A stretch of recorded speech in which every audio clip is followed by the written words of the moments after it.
¿Alguna vez has pensado que si estás sufriendo es porque Dios está enojado contigo? Aquí está Nancy DeMoss Wolgemuth. El sufrimiento no es una forma de medir el amor y el deleite del Padre. No podemos determinar cómo se siente Dios acerca de nosotros por lo que está sucediendo a nuestro alrededor. Y no es verdad que a veces tenemos estas voces dentro de nuestras cabezas que nos dicen: si Dios realmente te amara, no habría permitido que esto sucediera, o no habrías pasado por eso, o no estarías pasando por esto.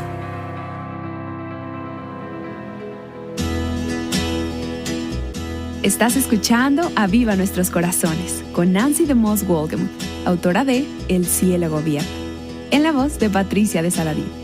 Hoy, 26 de marzo de 2024.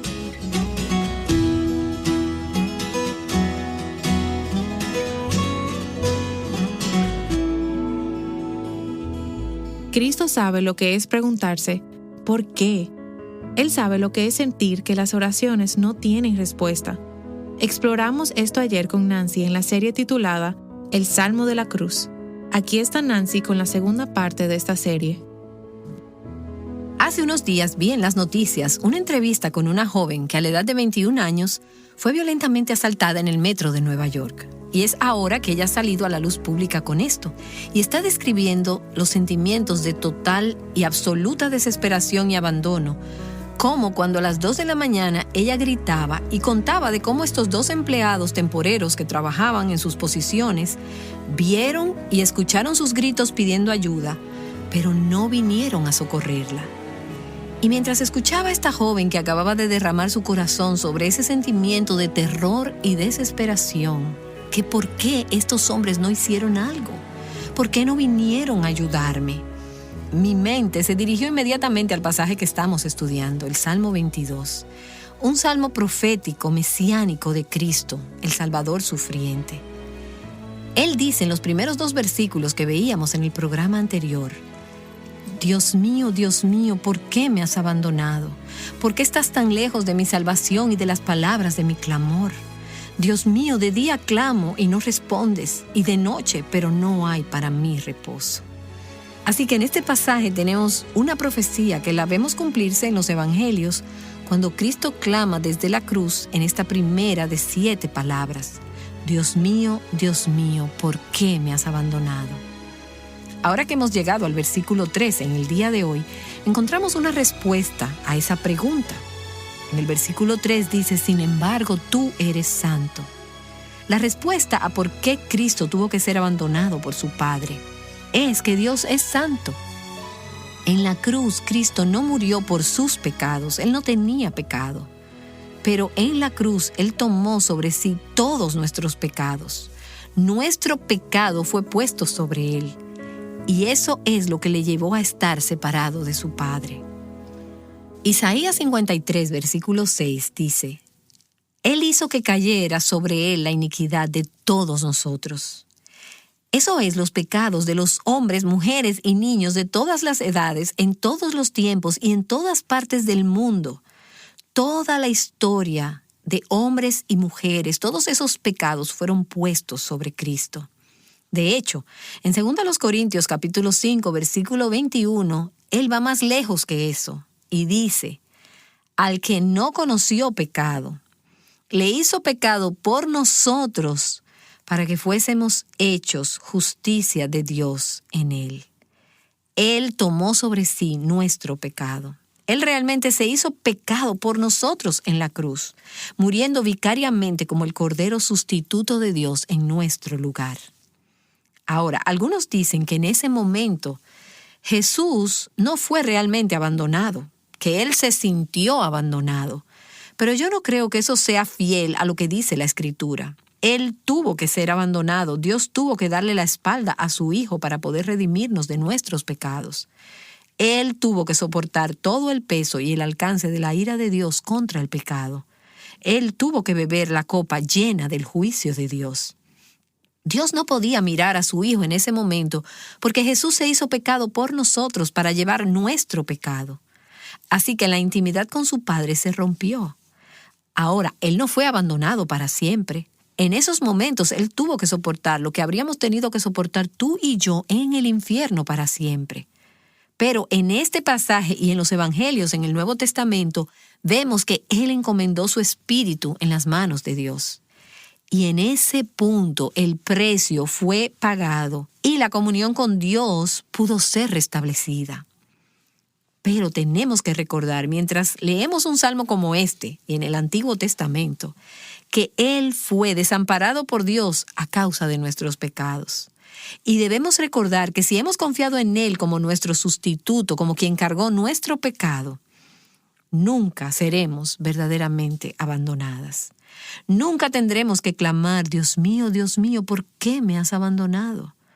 Ahora, podemos sentirnos abandonadas a veces, pero nunca seremos verdaderamente desamparadas como Jesús lo fue en ese momento, porque Él fue desamparado por causa de nosotras.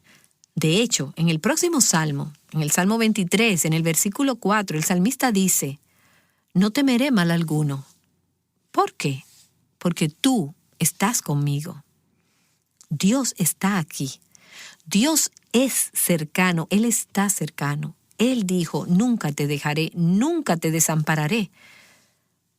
Porque Jesús fue abandonado allí en la cruz por nosotros. Ahora, a este punto, en este pasaje, en el Salmo 22, el salmista se siente abrumado por la pena, por el dolor y la angustia. Clamo a ti, estoy desamparado, estás muy lejos de mi salvación. Estoy gimiendo. Es como que el salmista ha sido atrapado en unos remolinos feroces de aguas rápidas y está siendo amenazado con ser llevado hacia abajo. Él está a punto de ahogarse, de hundirse. Pero en lugar de dejar que la corriente lo ahogue, levanta los ojos hacia arriba y alcanza y se aferra a esa roca que es más alta que yo. Eso es lo que se ve en el versículo 3. Sin embargo, tú. Y este pensamiento es a lo que apunta el Salmo. Estoy pasando por este horrible, horrible sufrimiento. Sin embargo, Él dice de nuevo en el versículo 9, mas tú. Y de nuevo en el versículo 19, mas tú. Él transfiere su enfoque hacia Dios. Y en este momento, en el versículo 3, Él dice, sin embargo, tú eres santo. Me siento desamparado, tú no respondes mi oración, pero tú eres santo. Proféticamente escuchamos a Jesús decir, a pesar de lo que siento, a pesar de lo que pienso, a pesar de lo que estoy experimentando, tú eres santo, Dios mío, en ti no hay maldad. Él se da cuenta de que no hay base para una acusación contra Dios, de que Dios es santo y de que Dios no ha hecho nada malo. Ahora, hay personas hoy que sacuden sus puños frente al rostro de un Dios santo y le dicen, has pecado, lo hiciste mal, me fallaste. Sin embargo, en su momento de él ser desamparado y abandonado por su padre, Jesús levantó el rostro y exclamó, tú eres santo, tú no has hecho nada malo. Y él continúa diciendo, tú habitas entre las alabanzas de Israel. Y otra traducción dice, tú que moras entre las alabanzas de Israel. Y esa palabra alabanza es una palabra clave en este salmo. Al leerlo verás, en mi opinión, que hay al menos 5 referencias a alabar en este salmo. El Salmo de la Cruz también tiene alabanza en él. Dios habita en la alabanza de su pueblo. Jesús nos recuerda que Dios, nuestro Padre Celestial, es digno de nuestra alabanza, sin importar qué esté sucediendo. Y eso me hace cuestionarme acerca de las cosas que llamamos alabanza y adoración en los servicios de nuestras iglesias. ¿Es nuestra alabanza para entronar a Dios o a nosotras mismas? ¿Es nuestra intención mostrar su gloria y su fama, poniendo toda la atención sobre Él? ¿O estamos tratando de sentirnos bien nosotras mismas y de centrar la atención sobre nosotras? Es una pregunta importante que debemos hacer acerca de nuestra reunión corporativa como iglesia local, llamada una reunión de alabanza y adoración. ¿Está siendo Dios entronizado en las alabanzas de su pueblo? Ahora vemos en este pasaje un patrón que David nos muestra a través de los salmos.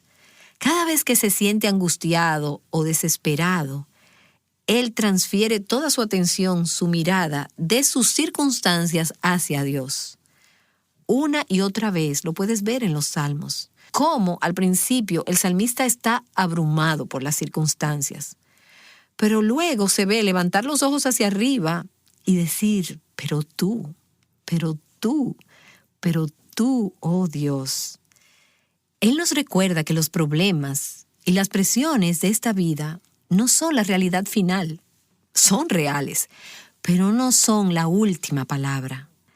Dios es más real, más definitivo que cualquier problema que podemos estar enfrentando a nuestro alrededor, sin importar qué tan grave sea. Lo que vemos y lo que sentimos y lo que pensamos no es lo mismo de lo que en realidad está sucediendo. David se siente desamparado, como nosotras nos sentimos a veces. Él siente como que Dios está lejos y no contesta. Pero la realidad es que Dios es nuestro pronto auxilio en las tribulaciones, que Dios es digno de confianza, que Él es fiel, misericordioso, y nuestra alabanza en medio de la angustia demuestra nuestra fe. Cuando levantamos nuestros ojos hacia arriba, a pesar de estar llenos de lágrimas, y decimos, Dios, yo confío en ti, tú eres santo, entronado sobre las alabanzas de tu pueblo, entonces estamos demostrando fe. El otro día tuve una conversación con una amiga, quien en una semana anterior tuvo que enfrentarse con circunstancias muy desalentadoras en su familia. Ella se desanimó y estaba muy triste, y me habló de cómo ella y su marido, de camino a la iglesia, que está como a unos 20 minutos, comenzaron a hablar en voz alta frases acerca de quién es Dios. Y ellos comenzaron a decir, Señor, tú eres santo. Señor, tú eres bueno. Señor, tú eres fiel. Señor, tú eres justo. Señor, tú eres misericordioso. Y durante 20 minutos ellos exaltaron a Dios en sus alabanzas. Y ella me dijo, en el momento en que llegamos a la iglesia, la nube se había levantado, las circunstancias no habían cambiado, pero su perspectiva de las circunstancias sí había cambiado.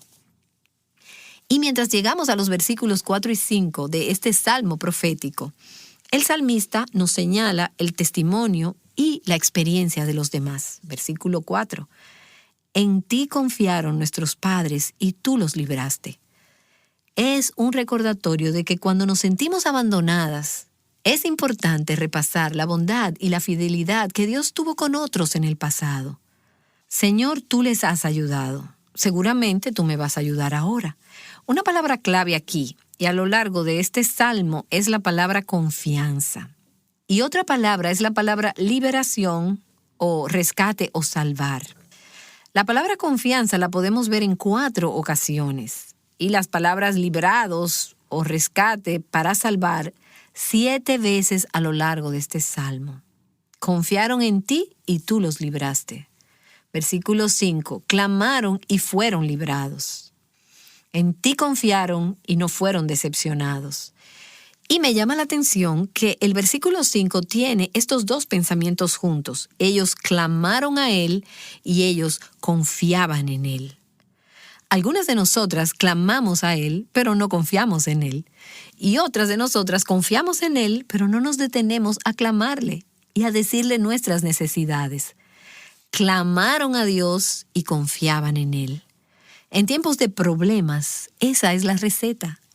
Clama a Dios, dile lo que está pasando y luego confía en su providencia, en su soberanía, su bondad, su santidad, su misericordia para hacer lo que es justo en esa situación.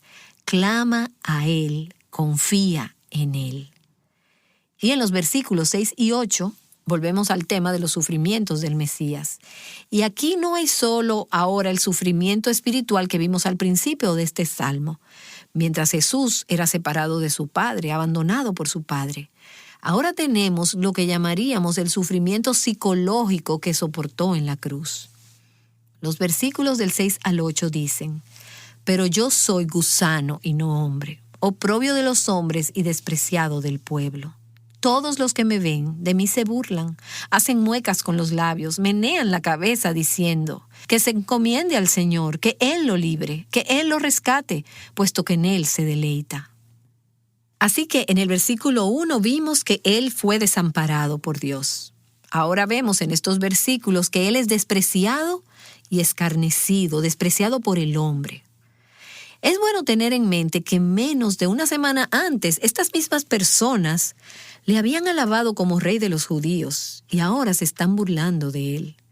Él es el objeto de una burla cruel. Ellos lo están ridiculizando. Y puedes ver un pasaje muy parecido a este en Mateo capítulo 27, cuando lees acerca de la crucifixión de Cristo. Es lo que nos deja ver claro que el Salmo 22 es de hecho un salmo de la cruz. Y esa línea en el versículo 8, que se encomiende al Señor, líbrele, eso es lo que la gente que pasaba por la cruz decía, ya que se burlaban de él y lo ridiculizaban. Que lo libre Dios, porque Dios se deleita en él. Y la implicación es, si Dios realmente se deleita en ti, si realmente eres un hijo amado de Dios, Dios te rescatará. Lo que está implícito aquí es la posición que hoy en día tienen tantas personas de que Dios existe para su comodidad y para su conveniencia. Que si Dios nos ama realmente, Él nos sacará de este problema. El hecho es que Dios aún seguía agradado con su Hijo. Jesús seguía siendo el Hijo de Dios, en quien Él seguía estando complacido, pero Dios permitió que su Hijo sufriera. El sufrimiento no es una manera de medir el amor y el deleite del Padre. No podemos determinar cómo se siente Dios acerca de nosotros por lo que está sucediendo a nuestro alrededor. Y eso fue parte del tormento ahí en la cruz. Si eres realmente amado por Dios, y no es cierto que a veces tenemos estas voces dentro de nuestras cabezas que nos dicen, si Dios realmente te amara, Él no habría dejado que esto te sucediera. No habrías pasado por eso. Tú no estarías pasando por esto ahora. El hecho es que si estamos en Cristo, somos hijos amados de Dios. Y nunca, nunca, nunca, ni por un momento, no importa lo que estemos pasando, Él nunca quitará ese amor de nosotros. Pero ahora quiero volver por unos momentos a esa frase al comienzo del versículo 6, donde dice proféticamente del Señor Jesús, pero yo soy gusano y no hombre. Esta es una frase en la que he estado meditando y meditando en los últimos días. Y creo que habla en primer lugar de la humillación de Jesús, su voluntad de ser identificado como un gusano. Difícilmente se puede pensar en ninguna criatura más humilde que un gusano, una criatura débil, indefensa, impotente. De hecho, permítame leerles solo un párrafo en este punto del libro de Roy Hession, El Camino del Calvario, donde él habla y dice, vemos a aquel que aunque existía en forma de Dios, no consideró el ser igual a Dios como algo a que aferrarse, sino que se despojó a sí mismo tomando forma de siervo, siervo de Dios y siervo de los hombres, haciéndose semejante a los hombres. Y lo vemos dispuesto a no tener derechos propios, casa propia, posesiones propias, dispuesto a dejar que los hombres le insulten y no devolver con insultos, dispuesto a dejar que los hombres le pisoteen y a no tomar represalias o defenderse. Y por encima de todo lo vemos quebrantado y dócilmente ir al Calvario para convertirse en ese cordero, en ese sacrificio expiatorio de los hombres, en la medida en que Él lleva sus pecados en su cuerpo sobre el madero. Yo soy gusano y no hombre. Los que han estado en el trópico nos dicen que hay una gran diferencia entre una serpiente y un gusano al intentar atacarlos. La serpiente se alza a sí misma y da silbidos y trata de devolver el golpe, una imagen real del yo. Pero el gusano no ofrece resistencia. Él te permite hacer lo que quieras con él, tirarlo dentro o aplastarlo bajo tu pie, una imagen del verdadero quebrantamiento. Y Jesús estuvo dispuesto a hacer eso para nosotras, un gusano y no un hombre. ¿Y qué imagen de ese pasaje en Filipenses donde dice que Él se despojó a sí mismo? Él se hizo de ninguna reputación. Aquí tenemos al Señor de la gloria, hecho un poco menor que los ángeles, convirtiéndose en un hombre, tomando forma humana y luego descendiendo para ser un esclavo, el peldaño más bajo de la escala social, y luego se inclina a lo bajo de lo más bajo, convertido en un gusano y no en hombre. Y aquí nos habla de su humillación, de su quebrantamiento, de su humildad. Pero creo que el hecho de que él se llama a sí mismo un gusano también hace alusión a la naturaleza redentora de su muerte. Porque esa palabra gusano en el hebreo es la palabra tola'ad. Y es una palabra que se utiliza 43 veces en la Biblia y es usualmente traducida como escarlata. Una vez se traduce como carmesí. Por ejemplo, donde dice, si vuestros pecados fueren como la grana, tola'ad, vendrán a ser como blanca lana. Pero 8 veces la misma palabra, tola'ad, se traduce como gusano, gusano escarlata. ¿Y cuál es la conexión? Bueno, este gusano en el Salmo 22, yo soy gusano, no hombre, muchos eruditos creen que se refiere a lo que se conoce como un gusano escarlata que es común en el Medio Oriente. Es similar a la cochinilla que se encuentra en América Latina. Puedes haber leído que cuando estos insectos se trituran, la sangre que sale hace un tinte carmesí. Su color brillante se utiliza en la fabricación de prendas de vestir de color rojo, en telas rojas. Bueno, este gusano escarlata, el tola'ad, se encuentra en Palestina, en Siria, y tiene una secreción de un líquido escarlata que se utilizaba en la antigüedad para hacer un hermoso tinte escarlata.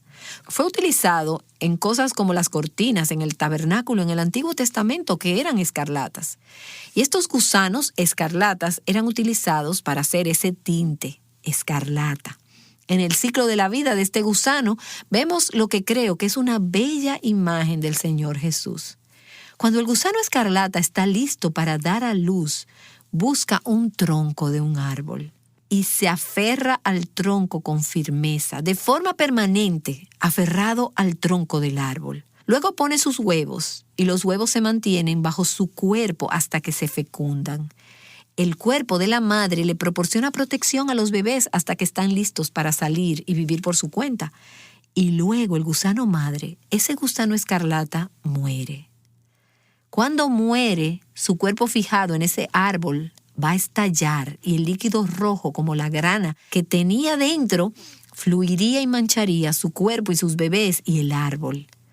Y creo que tenemos aquí una ilustración gráfica en el mundo de la naturaleza que señala a Cristo que dijo, yo soy gusano, tola'ad y no hombre.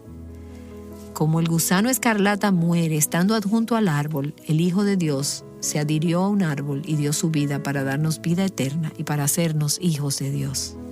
Así como el líquido escarlata fluyó del gusano moribundo y cubrió a sus pequeños, así la sangre que fluía de las venas de Cristo nos cubre.